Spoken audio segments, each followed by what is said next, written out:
ನಮಸ್ತೆ. ಇದು ಶನಿವಾರ ಸಂಜೆ ನನಗಂಗೆ ಸಡನ್ನಾಗಿ ಜ್ವರ ಬಂದುಬಿಟ್ಟಿತ್ತು.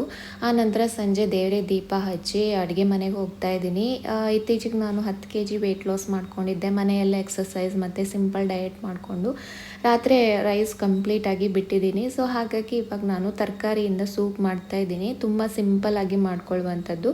ಇವತ್ತು ನಾನು ಈರುಳ್ಳಿ ಬೆಳ್ಳುಳ್ಳಿ ಏನೂ ಬಳಸ್ತಾ ಇಲ್ಲ. ಕಾಳುಮೆಣಸು ಮತ್ತು ಶುಂಠಿ ಫ್ಲೇವರಲ್ಲಿ ಮಾಡ್ಕೊಳ್ತಾ ಇದ್ದೀನಿ. ಸೊ ಇದೆಲ್ಲರಿಗೂ ಗೊತ್ತೇ ಇರುತ್ತೆ. ಸಿಂಪಲ್ಲಾಗಿ ಈ ಥರ ಸೂಪ್ ಮಾಡಿಕೊಂಡು ಕುಡಿದ್ರೆ ಈ ಚಳಿಗಾಲದಲ್ಲೂ ಬಿಸಿ ಬಿಸಿಯಾಗಿ ಚೆನ್ನಾಗಿರುತ್ತೆ ಮತ್ತು ನಮ್ಮ ವೆಯ್ಟ್ ಲಾಸ್ಗಂತೂ ತುಂಬ ಹೆಲ್ಪ್ ಮಾಡುತ್ತೆ ಸ್ನೇಹಿತರೆ. ಅನಗ ಸ್ವಲ್ಪ ಹುಷಾರಾಗಿದ್ಲು. ಆನಂತರ ಅನ್ನಕ್ಕೆ ಕೂಡ ಇಟ್ಟೆ. ಹಾಗೆ ಬೆಳಗ್ಗೆ ದೋಸೆಗೆ ಅಕ್ಕಿ ಬೇಳೆ ಮೆಂತೆ ಎಲ್ಲ ಹಾಕಿ ತೊಳೆದು ನೆನೆ ಹಾಕಿ ಇಟ್ಕೊಳ್ತಾ ಇದ್ದೀನಿ. ಹಾಗೆ ಅನಗಂಗೆ ಕೂಡ ಊಟ ಮಾಡಿಸ್ದೆ. ಸೂಪ್ ಕುಡಿತಾ ಇದ್ದೀನಿ. ನಂತರ ಪಾತ್ರೆ ಎಲ್ಲ ತೊಳೆದು ಕಿಚನ್ ಒಮ್ಮೆ ಕ್ಲೀನ್ ಮಾಡಿದ್ರೆ ನನ್ನ ನೈಟ್ ರೂಟೀನು ಮುಗಿಯುತ್ತೆ. ಅನಗನ ಕರ್ಕೊಂಡೋಗಿ ಮಲಗಿಸ್ಬೇಕು ಇವಾಗ.